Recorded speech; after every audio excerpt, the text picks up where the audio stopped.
पाताल लोक। घटना के बाद पाताल लोक से निकला ढोंगी, रच रहा ढोंग। सूरजपाल और भोले बाबा का फर्जी पाताल लोक। जहां छुप गया था बाबा, झूठे आंसू की कर रहा बौछार, अभी भी करवा रहा अपनी जय जयकार। सूरजपाल जाटव 4 दिन के बाद किस पाताल लोक से अचानक से बाहर आ गया? आखिरकार हादसा होने के बाद यह बाबा किसी पाताल लोक में जाकर ही छुप गया था, जिसे योगी की पुलिस भी नहीं ढूंढ पा रही थी। आखिरकार आज ऐसा क्या हुआ कि बाबा अचानक से पाताल लोक से आज बाहर आ गया? 2 जुलाई हाथरस कांड के बाद सूरजपाल जाटव ने न्यूज एजेंसी को इंटरव्यू दिया। इंटरव्यू के दौरान पहले तो चुप्पी साधे रहा, उसके बाद ढोंगी बाबा बयान की शुरुआत की। सूरजपाल उर्फ बाबा ने हाथरस के हादसे को लेकर कहा, 2 जुलाई को हुई घटना का उसे अफसोस है, लेकिन जब ढोंगी बाबा की तलाश योगी की पुलिस कर रही थी तो फिर बाबा अचानक से किस पाताल लोक में जाकर छुप गया था, जो आज बाहर निकल आया। इंटरव्यू के वीडियो में ढोंगी ने कहा, मैं बहुत दुखी हूँ, भगवान हमें दर्द झेलने की शक्ति दे। कृपया सरकार और प्रशासन पर भरोसा रखिए। मुझे विश्वास है जिसने भी अराजकता फैलाई है उसे बख्शा नहीं जाएगा। मैंने अपने वकील के माध्यम से समिति के लोगों से अनुरोध किया है कि शोक संत पद परिवार और घायलों के साथ खड़े रहें और जीवन भर उनकी मदद करें। आखिरकार यह बाबा घटना के 4 दिनों बाद एफडीओ की मदद करने की बात कर रहा है, लेकिन जिस दिन हादसा हुआ था यह बाबा आंखों पर चश्मा लगाए गाड़ी में बैठकर मौके से 9-2-11 हो गया था।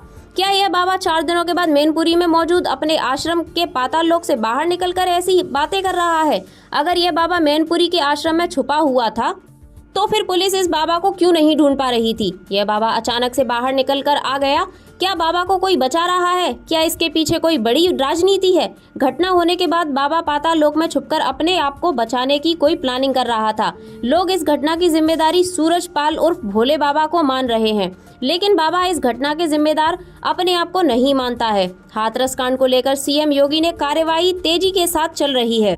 बाबा का नाम फिर शामिल नहीं किया जाए, लेकिन बाबा सूरजपाल को जेल तो जाना ही पड़ेगा, क्योंकि सीएम योगी की पुलिस सूरजपाल को लेकर के बाबा बनने तक के सफर की कुंडली खंगाल रही है। आगरा में पहला मुकदमा दर्ज हुआ था। इस मुकदमे में बाबा को जेल भी जाना पड़ा था, लेकिन सबूत न मिलने के कारण बाबा को कोर्ट से रिहा कर दिया गया था। पुलिस की जाँच में आगरा से बाबा की कॉलेज साम्राज्य का बड़ा खुलासा हो सकता है कि बाबा किसी से पैसा नहीं लेता था, तो फिर बाबा के पास आलीशान आश्रम, लग्जरी गाड़ियों का जखीरा, करोड़ों की संपत्ति कहां से आ गई?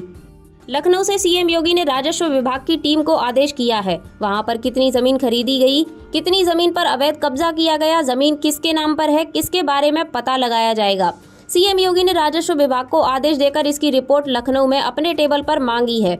ढोंगी बाबा के काले साम्राज्य की रिपोर्ट जब योगी के टेबल पर होगी तो बुलडोजर एक्ट का आदेश लखनऊ से हो जाएगा। बाबा के आश्रम से कई लोगों के गायब होने की जानकारी भी मिल रही है। ऐसे में यूपी पुलिस उनके राजस्वरों से संपर्क कर रही है। योगी की पुलिस उन लोगों की कुंडली खंगाल रही है जिन लोगों ने बना साम्राज्य को बढ़ावा देने में सहयोग किया है। जहां रिपोर्ट में अगर बाबा के काले साम्राज्य का चित्र खुल गया तो बाबा की संपत्ति को मिट्टी के ढेर में तब्दील होने में जरा भी देर नहीं लगेगी। यूपी में योगी कुछ ऐसा करना चाहते हैं, सांप भी मर जाए और लाठी भी न टूटे। जो आरोपी है वह आरोपी जेल पहुंच जाए और यूपी का माहौल भी खराब ना हो, क्योंकि आज भी सूरजपाल और भोले बाबा के भक्त बाबा को भगवान मानते हैं, लेकिन बाबा की मुश्किलें हर रोज बढ़ती हुई दिखाई दे रही है। हाथरस कांड के मुख्य आरोपी 1 लाख के इनामी बाबा के सेवादार देव प्रकाश मधुकर को पुलिस ने गिरफ्तार कर लिया है।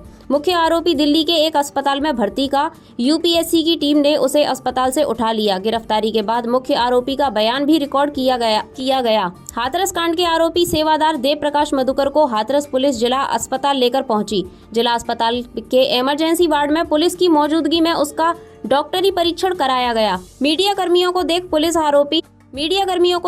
आरोपी को लेकर भागने लगी ताकि उसे कोई बात ना कर सके।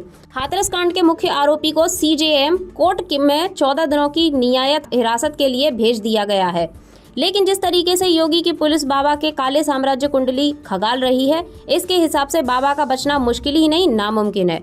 Bureau report TNF today.